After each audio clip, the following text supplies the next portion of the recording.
হাৰ্টৰ প্ৰব্লেম হৈছে। কি কৈছে ডক্টৰে? ডক্টৰে গোলাঘাট দেখুৱাইছিলে, দূৰলৈ লৈ যাবলৈ কৈছে চিকিৎসাৰ কাৰণে গুৱাহাটী।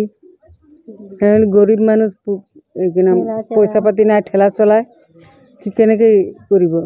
সেইকাৰণে মুখ্যমন্ত্ৰীক কোৱা গৈছে যে অকণমান সহায় পাৰিলে দিব লাগে, সহায় কৰিবলৈ চিকিৎসাৰ কাৰণে। কেইমাহ হৈছে? 2 মাহ 10 দিন হৈছে। 2 মাহ 10 দিন। এতিয়া উন্নত চিকিৎসা কৰিব লাগিব কৈছে ডক্টৰ। যদি ফুকন সহায় বিচাৰিছোঁ অকণমান ছোৱালীটোৰ কাৰণে, অনুদান বিচাৰিছোঁ চিকিৎসাৰ কাৰণে। Borpathar town 7 number ward. যিটো হাৰ্টৰ প্ৰব্লেম আছে, তাৰপিছত গোলাঘাট দেখুৱালোঁ, গোলাঘাটত লিখি দিলে যোৰহাট ল'ব লাগিব, নহ'লে গুৱাহাটী।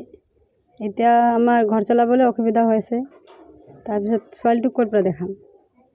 এতিয়া মুখ্যমন্ত্ৰীক সেইটোৱে কৈছোঁ, আমাৰ ছোৱালীটোক মানে ট্ৰিটমেণ্ট কৰাই দিয়ক, সেইটোৱে ইমানটোৱে বিচাৰিছোঁ।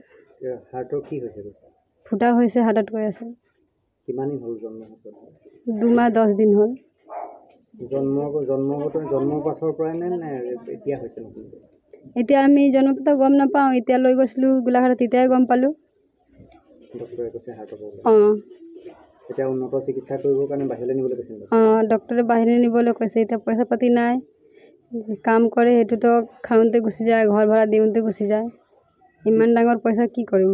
পইচাই নাই ইলাজ কৰাবলৈ, ইমান ডাঙৰ বেমাৰ। কি কৰে মানুহজন? ঠেলা চলায়।